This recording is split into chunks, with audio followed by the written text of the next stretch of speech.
We're back again. So, we heard the first chapter of Harry Potter and the Sorcerer's Stone by J.K. Rowling, and we met Harry, even as a baby. We met Dumbledore, who will become very important in Harry's life. We met Hagrid, who becomes one of Harry's best friends. And we met the Dursleys, his aunt and uncle.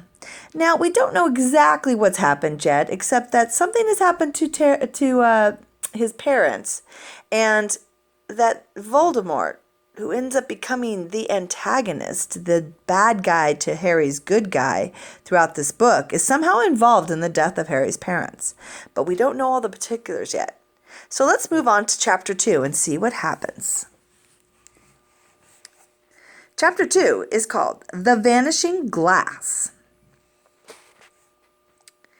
Nearly 10 years had passed since the Dursleys had woken up to find that their nephew was on the front step, but Privet Drive had not changed at all. The sun rose on the same tidy front gardens and lit up the brass number 4 on the Dursleys' front door. It crept into the living room, which was almost exactly the same as it had been on the night when Mr. Dursley had seen that fateful news report about the owls. Only the photographs on the mantelpiece really showed how much time had passed. 10 years ago, there had been lots of pictures of what looked like a large pink beach ball wearing different colored bonnets. But Dudley Dursley was no longer a baby, and now the photograph showed a large blond boy riding his first bicycle, on a carousel at the fair, playing a computer game with his father, being hugged and kissed by his mother. The room held no sign at all that another boy lived in the house, too. Yet Harry Potter was still there, asleep at the moment, but not for long. His Aunt Petunia was awake, and it was her shrill voice that made the first noise of the day. "Up! Get up now!" Harry awoke with a start. His aunt tapped on the door again. "Up!" she screeched. Harry heard her walking toward the kitchen, and then the sound of the frying pan being put on the stove. He rolled onto his back and tried to remember the dream he had been having. It had been a good one. There had been a flying motorcycle in it, and he had a funny feeling that he'd had that dream before. His aunt was back outside the door. "Are you up yet?" she demanded. "Nearly," said Harry.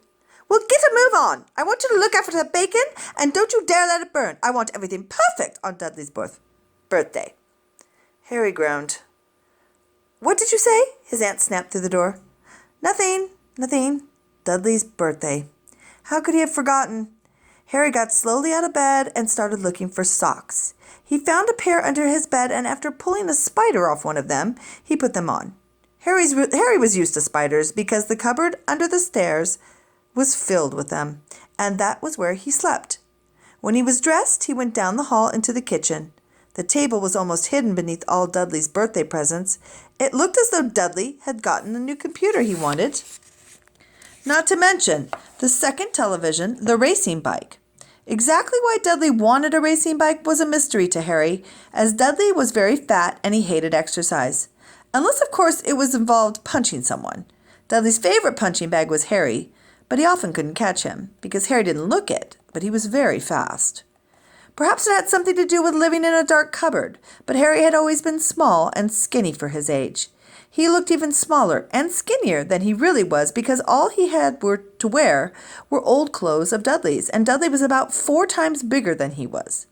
Harry had a thin face, knobby knees, black hair, and bright green eyes.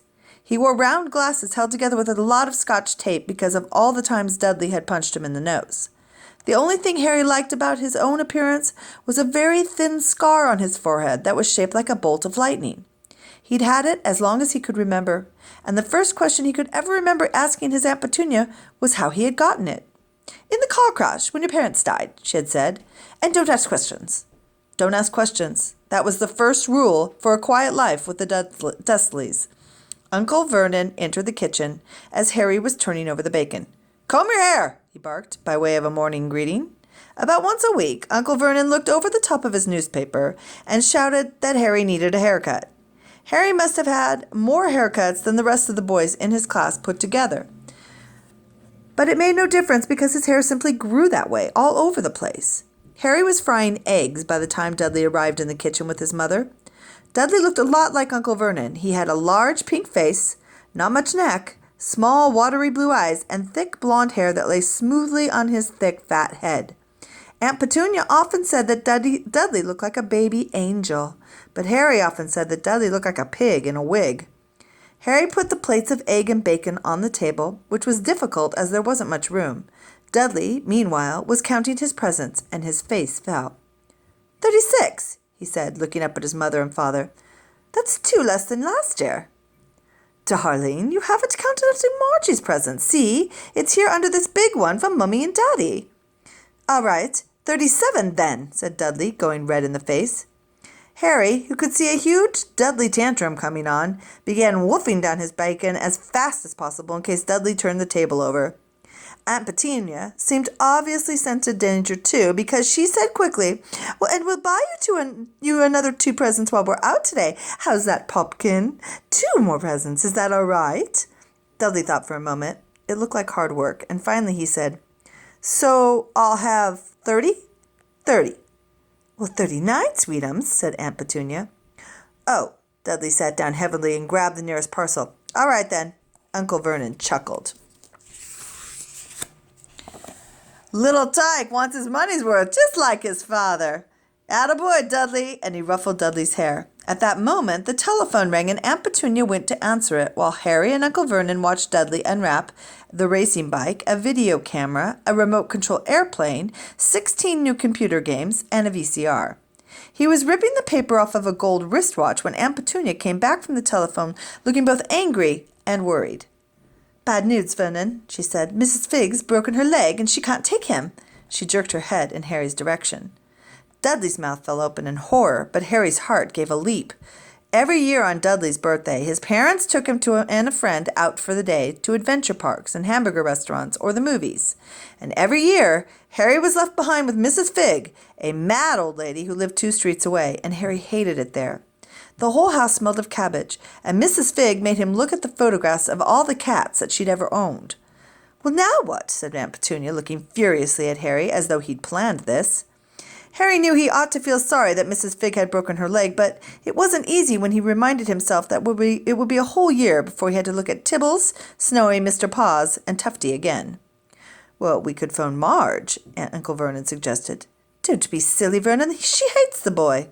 The Dursleys often spoke about Harry like this, as though he wasn't there, or rather, as though he was something very nasty that couldn't understand them, like a slug. "Well, what about what's her name, your friend, Yvonne?" "Well, she's in Majorca," snapped Aunt Petunia. "Well, you could just leave me here," Harry put in hopefully. He'd be able to watch what he wanted on television for a change, and maybe even have a go on Dudley's computer. Aunt Petunia looked as though she'd just swallowed a lemon. "And come back and find the house in ruins," she snarled. "Well, I won't blow up the house," said Harry, but they weren't listening. "Well, I suppose we could take him to the zoo," said Aunt Petunia slowly, "and leave him in the car." "That car's new. He's not sitting in it alone." Dudley began to cry loudly. In fact, he wasn't really crying. It had been years since he really cried, but he knew that if he screwed up his face and wailed, his mother would give him anything he wanted. "Dinky-doody-dums, don't cry. Mummy won't let him spoil your special day," she cried, flinging her arms around him. I don't want him to come," Dudley yelled between huge pretend sobs. "He always spoils everything." He shot Harry a nasty grin through the gap in his mother's arms. Just then, the doorbell rang. "Oh, good Lord, they're here," said Aunt Petunia frantically. And a moment later, Dudley's best friend, Piers Polekiss, walked in with his mother. Piers was a scrawny boy with a face like a rat. He was usually the one who held people's arms behind their backs while Dudley hit them. Dudley stopped pretending to cry at once. Half an hour later, Harry, who couldn't believe his luck, was sitting in the back of the Dunsleys' car with Piers and Dudley on the way to the zoo for the first time in his life. His aunt and uncle hadn't been able to think of anything else to do with him but before they'd left, so Uncle Vernon had taken Harry aside. "I'm warning you," he had said, putting his large purple face right up close to Harry's. "I am warning you now, boy. Any funny business, anything at all, and you'll be in that cupboard from now until Christmas." "Well, I'm not going to do anything," said Harry, honestly. But Uncle Vernon didn't believe him. No one ever did. The problem was, strange things often happened around Harry, and it was just no good telling the Dunsleys that he didn't make them happen. Once, Aunt Petunia, tired of Harry coming back from the barber's looking as though he hadn't been at all, had taken a pair of kitchen scissors and cut his hair so short that he was almost bald except for his bangs, which she left to hide that horrible scar. Dudley had laughed himself silly at Harry, who spent a sleepless night imagining school the next day, where he was already laughed at for his baggy clothes and taped glasses. The next morning, however, he'd gotten up to find his hair exactly as it had been before Aunt Petunia had sheared it all off. He had been given a week in his cupboard for this, even though he had tried to explain that he couldn't explain how it all grew back so quickly. Another time, Aunt Petunia had been trying to force him into a revolting old sweater of Dudley's. It was brown with orange puffballs. The harder she tried to pull it over his head, the smaller it seemed to become, until finally it seemed as if it fitted a hand puppet, but it certainly wouldn't fit Harry. Aunt Petunia had decided that it must have shrunk in the wash, and to his great relief, Harry wasn't punished. On the other hand, he'd gotten into terrible trouble for being found on the roof of the school kitchens. Dudley's gang had been chasing him as usual when, as much to Harry's surprise as anyone else's, there he was, sitting on the chimney. The Dursleys had received a very angry letter from Harry's headmistress telling them that Harry had been climbing school buildings. But all he'd tried to do, as he shouted to Uncle Vernon through the locked door of his cupboard, was jump behind the big trash cans outside the kitchen doors. Harry supposed that the wind must have caught him in the mid-jump. But today, nothing was going to go wrong. It was even worth being with Dudley and Piers to be spending the days somewhere that wasn't school, his cupboard, or Mrs. Figg's cabbage-smelling living room. While he drove, Uncle Vernon complained to Aunt Petunia. He liked to complain about things, people, work, Harry, the council, Harry, the bank, and Harry were just a few of his favorite subjects. But this morning it was motorcycles. "Roaring like maniacs, these young hoodlums," he said, as a motorcycle overtook them. "I had a dream about a motorcycle," said Harry, remembering suddenly. "It was flying." Uncle Vernon nearly crashed into the car in front. He turned right around in his seat and he yelled at Harry in his face like a gigantic beat with a mustache. "Motorcycles don't fly!" Dudley and Piers sniggered. "I know they don't," said Harry. "It was only a dream." But he wished he hadn't said anything. If there was one more thing the Dursleys hated even more than his asking questions, it was his talking about anything, acting in a way it shouldn't, no matter if it were in a dream or even a cartoon. They seemed to think he might get dangerous ideas.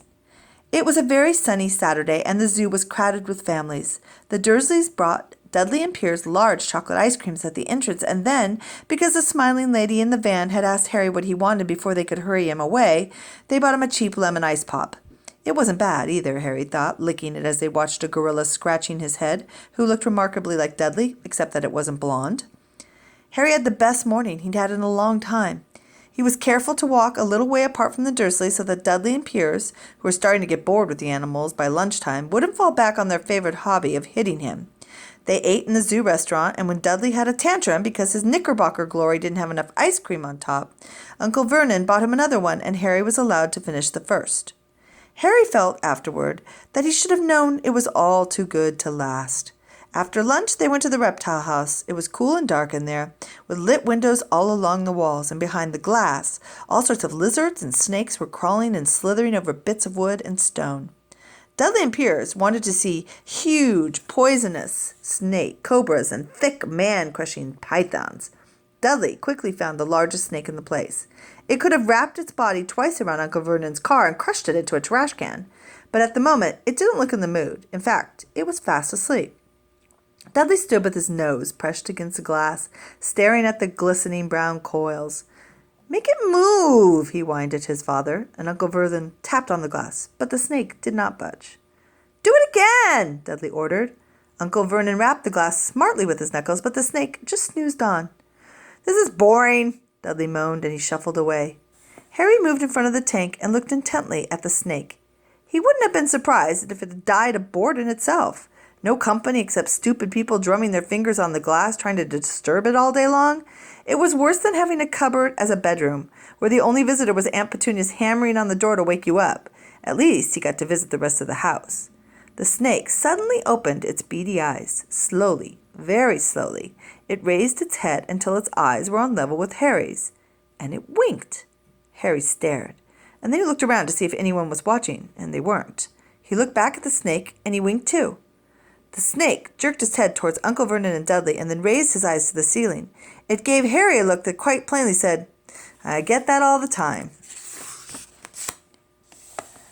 "I know," Harry murmured through the glass, though he wasn't sure the snake could hear him. "It must be really annoying." The snake nodded vigorously. "Where do you come from anyway?" Harry asked. The snake jabbed its tail at a little sign next to the glass, and Harry peered at it. "Boa constrictor, Brazil." "Was it nice there?" The boa constrictor jabbed its tail at the sign again, and Harry read on. "This specimen was bred in the zoo." "Oh, I see. So you've never been to Brazil." And the snake shook his head. A deafening shout behind Harry made both of them jump. "Dudley! Mr. Dursley! Come and look at the snake! You won't believe what it's doing!" Dudley came waddling toward them as fast as he could. "Out of the way, you," he said, punching Harry in the ribs. Caught by surprise, Harry fell hard on the concrete floor. What came next happened so fast, no one saw how it happened. 1 second, Piers and Dudley were leaning right up close to the glass, and the next, they had leapt back with howls of horror. Harry sat up and gasped. The glass in front of the boa constrictor's tank had vanished. The great snake was uncoiling itself rapidly, slithering out onto the floor. People throughout the reptile house screamed and started running for the exits. As the snake slid swiftly past him, Harry could have sworn a low, hissing voice said, "Brazil, here I come. Thanks, amigo." The keeper of the reptile house was in shock. "But the glass," he kept saying. "Where did the glass go?" The zoo director himself made Aunt Petunia a cup of strong, sweet tea while he apologized over and over again. Piers and Dudley could only gibber. As far as Harry had seen, the snake hadn't done anything except snap playfully at their heels as it passed. But by the time that they were all back in Uncle Vernon's car, Dudley was telling them how it had nearly bitten off his leg, while Piers was swearing it had tried to squeeze him to death. But worst of all, for Harry at least, was Piers calming down enough to say, "Harry was talking to it, weren't you, Harry?" Uncle Vernon waited until Piers was safely out of the house before starting on Harry. He was so angry he could barely speak. He managed to say, "Go! Cupboard! Stay! No meals!" before he collapsed into a chair and Aunt Petunia had to run and get him a large brandy. Harry lay in his dark cupboard much later, wishing he had a watch. He didn't know what time it was, and he couldn't be sure the Dursley were asleep yet. Until they were, he couldn't risk sneaking to the kitchen for some food. He'd lived with the Dursleys for almost 10 years, 10 miserable years, as long as he could remember, ever since he'd been a baby and his parents had died in that car crash. He couldn't remember being in the car when his parents had died, and sometimes, when he strained his memory during long hours in his cupboard, he came up with a strange vision, a blinding flash of green light and a burning pain on his forehead. This, he supposed, was the crash, though he couldn't imagine where all the green light came from. He couldn't remember his parents at all. His aunt and his uncle never spoke about them, and of course he was forbidden to ask questions. There were no photographs of them in the house. And when he'd been younger, Harry had dreamed and dreamed of some unknown relation coming to take him away. But it had never happened. The Dursleys were his only family. Yet sometimes he thought, or maybe he hoped, that strangers in the street... Excuse me, I had to sneeze. I apologize.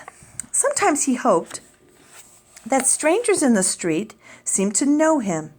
Very strange strangers they were, too. A tiny man in a violet top hat that bowed to him once while out shopping with Aunt Petunia and Dudley.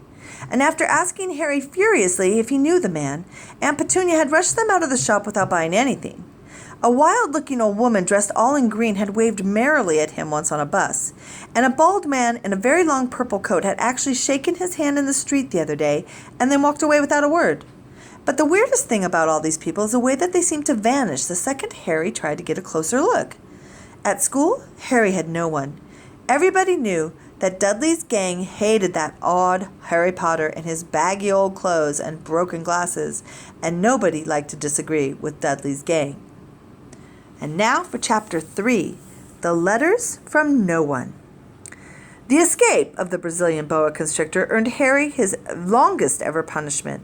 By the time he was allowed out of the cupboard again, the summer holidays had started, and Dudley had already broken his new video camera, crashed his remote control airplane, and first time out on his racing bike knocked down old Mrs. Figg as she crossed Privet Drive on her crutches.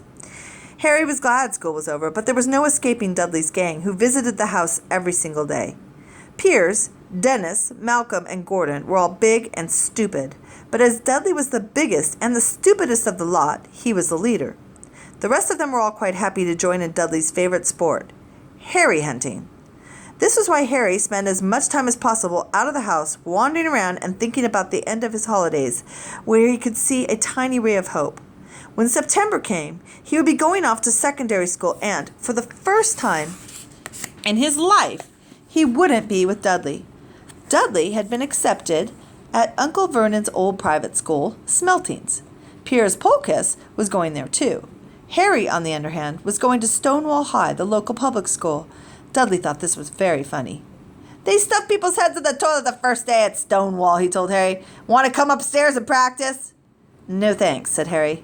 "The poor toilets never had anything as horrible as your head down it, or it might be sick." And then he ran before Dudley could work out what he had said. One day in July, Aunt Petunia took Dudley to London to buy his Smeltings uniform, leaving Harry at Mrs. Figg's. Mrs. Figg wasn't as bad as usual. It turned out she'd broken her leg tripping over one of her cats, and she didn't seem quite as fond of them as before. She let Harry watch television, and she gave him a bit of chocolate cake that tasted as though she'd had it for several years. That evening, Dudley paraded around the living room for the family in his brand new uniform. Smeltings boys wore maroon tailcoats, orange knickerbockers, and a flat straw hat called boaters. They also carried knobbly sticks used for hitting each other while the teachers weren't looking. This was supposed to be good training for later life. As he looked at Dudley in his new knickerbockers, Uncle Vernon said gruffly that it was the proudest moment of his life. Aunt Petunia burst into tears and said she couldn't believe it was her ickle Dudleykins. He looked so handsome and grown up. Harry didn't trust himself to speak. He thought 2 of his ribs might be already have cracked from trying not to laugh. There was a horrible smell in the kitchen the next morning when Harry went in for breakfast, and it seemed to be coming from a large metal tub in the sink. He went to have a look. The tub was full of what looked like dirty rags swimming in gray water. "What's this?" he asked Aunt Petunia. Her lips tightened as they always did if he dared to ask a question. "Your new school uniform," she said. Harry looked in the bowl again. "Oh," he said, "I didn't realize it had to be so wet." "Don't be stupid," snapped Aunt Petunia. "I'm dyeing some of Dudley's old things gray for you. It'll look just like everyone else's when I've finished." Harry seriously doubted this, but thought it best not to argue. He sat down at the table and tried not to think about how he was going to look on his first day at Stonewall High. Like he was wearing bits of old elephant skin, probably. Dudley and Uncle Vernon came in, both with wrinkled noses because of the smell from Harry's new uniform. Uncle Vernon opened his newspaper as usual, and Dudley banged his smelting stick, which he carried everywhere, on the table. They heard the click of the mail slot and the flop of letters on the doormat. "Get the mail, Dudley," said Uncle Vernon from behind his paper. "Make Harry get it." "Get the mail, Harry." "Make Dudley get it." "Poke him with your smelting stick, Dudley." Harry dodged the smelting stick and went to get the mail. Things were laid on the doormat: a postcard from Uncle Vernon's sister Marge, who was vacationing on the Isle of Wight, a brown envelope that looked like a bill, and a letter for Harry. Harry picked it up and stared at it, his heart twanging like a gigantic electric band. No one ever, in his whole life, had written to him. Who would? He had no other friends, no other relatives. He didn't belong to the library, so he'd never even gotten rude notes asking for books back. Yet here it was, a letter, addressed so plainly there could be no mistake. Mr. H. Potter, The Cupboard Under the Stairs, 4 Privet Drive, Little Winging, Surrey. The envelope was thick and heavy and made of yellowish parchment, and the address was written in emerald green ink. There was no stamp. Turning the envelope over, his hand trembled, and Harry saw a purple wax seal bearing a coat of arms, a lion, an eagle, a badger, and a snake surrounding a large letter H. "Hurry up, boy!" shouted Uncle Vernon from the kitchen. "What are you doing? Checking for letter bombs?" He chuckled at his own joke. Harry went back to the kitchen, still staring at his letter. He handed Uncle Vernon the bill and the postcard, sat down, and slowly began to open the yellow envelope. Uncle Vernon ripped open the bill, snorted in disgust, and flipped over the postcards. "Marge is ill," he informed Aunt Petunia. "Ate a funny whelk." "Dad," said Dudley suddenly. "Dad, Harry's got something." Harry was on the point of unfolding his letter, which was written on the same heavy parchment as the envelope, when it was jerked sharply out of his hand by Uncle Vernon. "That's mine," said Harry, trying to snatch it back. "Who'd be writing to you?" sneered Uncle Vernon, shaking the letter open with one hand and glancing at it. His face went from red to green faster than a set of traffic lights, and it didn't stop there. Within seconds, it was the grayish-white of old porridge. "Petunia!" he gasped. Dudley tried to grasp the letter to read it, but Uncle Vernon held it high out of his reach. Aunt Petunia took it curiously and read the first line. For a moment, it looked as though she might faint. She clutched her throat and made a choking noise. "Vernon! Oh, my goodness! Vernon!" They stared at each other, seeming to have forgotten that Harry and Dudley were still in the room. Dudley wasn't used to being ignored. He gave his father a sharp tap on his head with his smelting stick. "I want to read that letter," he said loudly. "I want to read it," said Harry furiously, "as it's mine." "Get out, both of you," croaked Uncle Vernon, stuffing the letter back inside its envelope. Harry didn't move. "I want my letter," he shouted. "Let me see it," demanded Dudley. "Out!" roared Uncle Vernon, and he took both Harry and Dudley by the scruffs of their necks and threw them out into the hall, slamming the kitchen door behind them. Harry and Dudley promptly had a furious but silent fight over who would listen at the keyhole. Dudley won. So Harry, his glasses dangling from one ear, lay flat on his stomach to listen at the crack between the door and floor. "Vernon," Aunt Petunia was saying in a quivering voice, "look at the address. How could they possibly know where he sleeps? You don't think they're watching the house?" "Watching, spying, might be following us," muttered Uncle Vernon wildly. "But what shall we do, Vernon? Shall we write back? Tell them we don't want?" Harry could see Uncle Vernon's shiny black shoes pacing up and down the kitchen. "No," he said finally. "No, we'll ignore it. If they don't get an answer, well, I guess that's best. We just won't do anything." "But I'm not having one in the house, Petunia. Didn't we swear when we took him in that we'd stamp out that dangerous nonsense?" That evening, when he got back from work, Uncle Vernon did something he'd never done before. He visited Harry in his cupboard. "Where's my letter?" said Harry the moment Uncle Vernon had squeezed through the door. "Who's writing to me?" "No one. It was addressed to you by mistake," said Uncle Vernon. "I have burned it." "It was not a mistake," said Harry angrily. It had my cupboard on it." "Silence!" yelled Uncle Vernon, and a couple of spiders fell from the ceiling. He took a few deep breaths and then forced his face into a smile which looked quite painful. Yes, Harry, about this cupboard. Your aunt and I have been thinking you really are getting too big for it. We think it might be nice if you moved into Dudley's second bedroom." "Why?" said Harry. "Don't ask questions," snapped his uncle. "Take the stiff upstairs now." The Dursleys' house had 4 bedrooms, one for Uncle Vernon and Aunt Petunia, one for visitors, which was usually Uncle Vernon's sister Marge, one where Dudley slept, and one where Dudley kept all his toys and things that wouldn't fit into his first bedroom.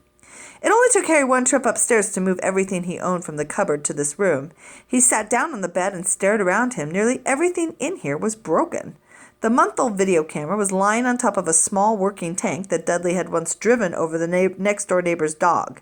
In the corner was Dudley's first-ever television set, which he put his foot through when his favorite program had been canceled. And then there was a large bird cage, which once held a parrot that Dudley had swapped at school for a real air rifle, which was up on the shelf with the end all bent because Dudley had sat on it. Other shelves were full of books. They were the only things in the room that looked as though they had never been touched. From downstairs came the sound of Dudley bawling at his mother. "I don't want him in there! I need that room! Make him get out!" Harry sighed and stretched out on the bed. Yesterday, he'd have given anything to be up here. Today, he'd rather be back in the cupboard with that letter than up here without it. The next morning at breakfast, everyone was rather quiet, and Dudley was in shock. He'd screamed, whacked his father with his smelting stick, been sick on purpose, kicked his mother, and thrown his tortoise through the greenhouse roof. And still, he didn't have his room back. Harry was thinking that about this time yesterday, and bitterly wishing he'd opened the letter in the hall. Uncle Vernon and Aunt Petunia just kept looking at each other darkly. When the mail arrived, Uncle Vernon, who seemed to be trying to be nice to Harry, made Dudley go and get it. They heard him banging things with his smelting stick all the way down the hall, and then he shouted, "There's another one! Mr. H. Potter, the smallest bedroom, 4 Privet Drive." With a strangled cry, Uncle Vernon leapt from his seat and ran down the hall, Harry right behind him.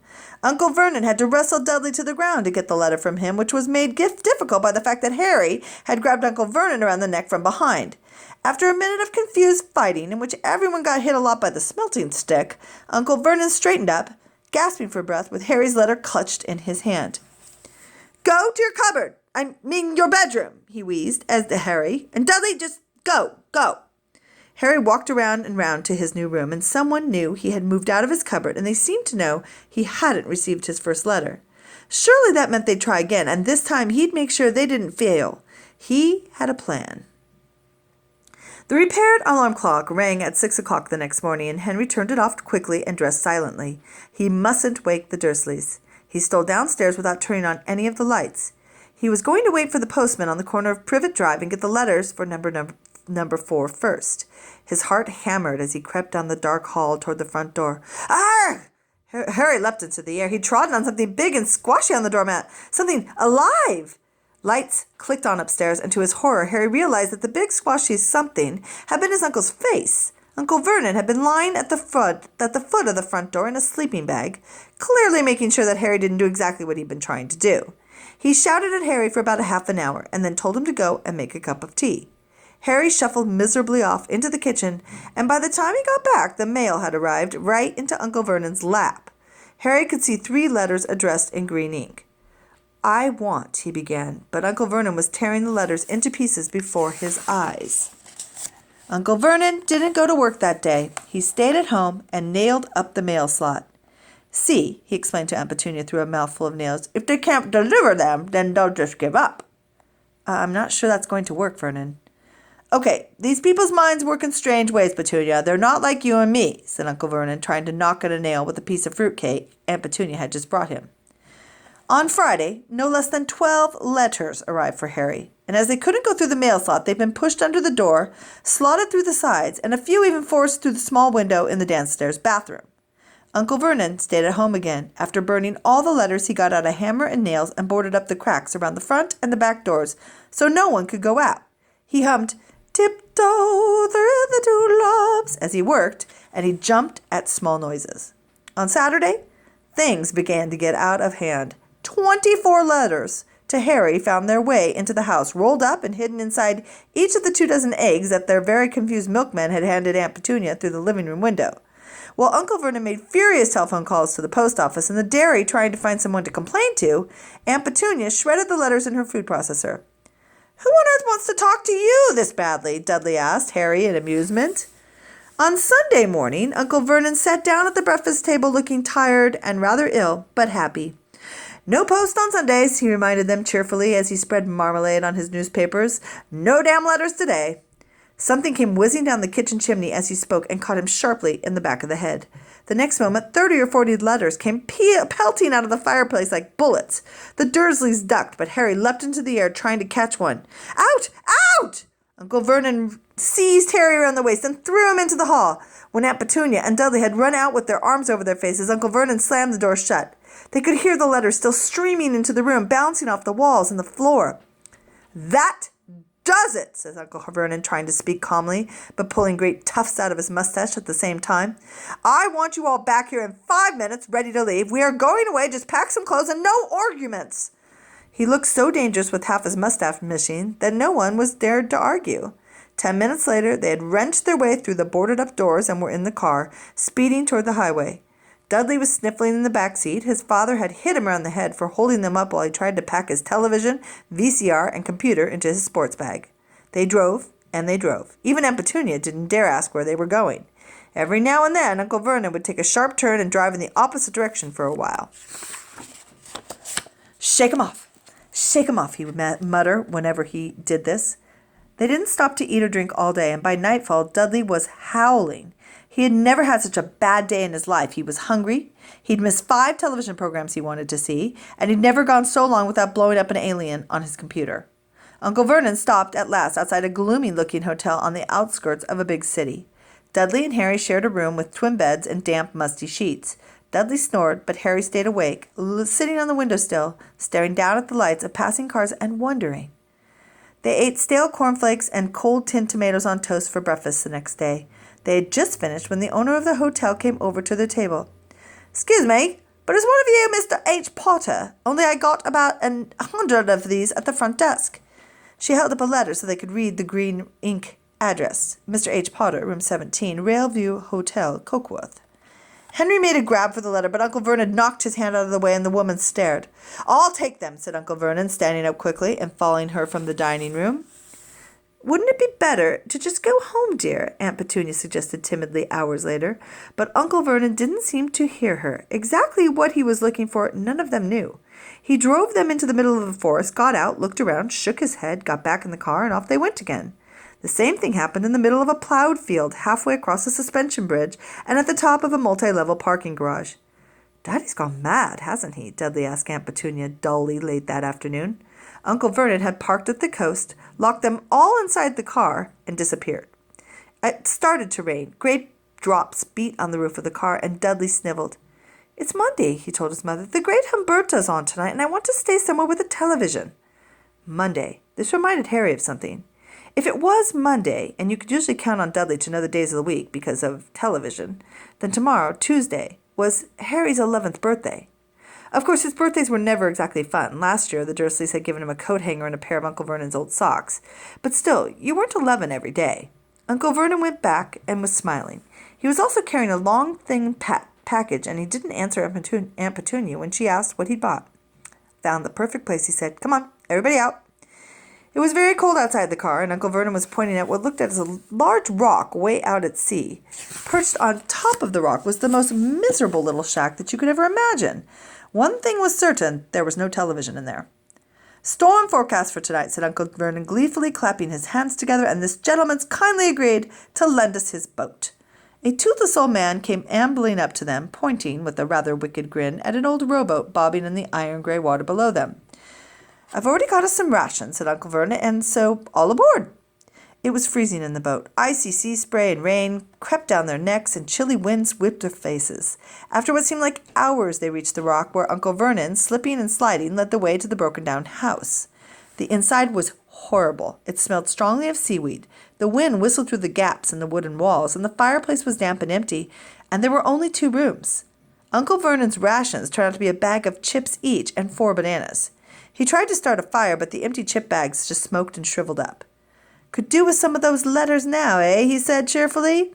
He was in a very good mood. Obviously, he thought nobody stood a chance of reaching them here in a storm to deliver mail. Harry privately agreed, though the thought didn't cheer him up at all. As night fell, the promised storm blew up around them, and spray from the high waves splattered the walls of the hut, and a fierce wind rattled the filthy windows. Aunt Petunia found a few muddy blankets in the second room and made up a bed for Dudley on the moth-eaten sofa. She and Uncle Vernon went off to the lumpy bed next door, and Harry was left to find the softest bit of floor he could, and to curl up under the thinnest, most ragged blanket. The storm raged more and more ferociously as the night went on, and Harry couldn't sleep. He shivered and turned over, trying to get comfortable, his stomach rumbling with hunger. Dudley's snores were drowned by the low rolls of thunder that started near midnight. The lighted dial of Dudley's watch, which was dangling over the edge of the sofa on his fat wrist, told Harry he'd be 11 in 10 minutes' time. He lay and watched his birthday tick nearer, wondering if the Dursleys would remember at all, wondering where the letter writer was now. 5 minutes to go, and Harry heard something creak outside. He hoped the roof wasn't going to fall in, although he might be warmer if it did. 4 minutes to go. Maybe the house in Privet Drive would be so full of letters when they got back that he'd be able to steal one somehow. 3 minutes to go. Was that the sea slapping hard on the rock like that? And 2 minutes to go. What was that funny crunching noise? Was the rock crumbling into the sea? 1 minute to go and he'd be 11. 30 seconds. 20. 10. 9. Maybe he'd wake Dudley up, just to annoy him. 3. 2. 1. Boom! The whole shack shivered, and Henry sat bolt upright, staring at the door. Someone was outside, knocking to come in. Okay, that's where we'll stop today. It's Harry's 11th birthday, and we haven't know what is going to happen. My guess is we're going to see some interesting creatures that are part of the mystical world that Harry is part of that we haven't learned about yet. Anyway, check back again. I'll start doing 4 and 5 by tomorrow. Have a good night. Bye-bye.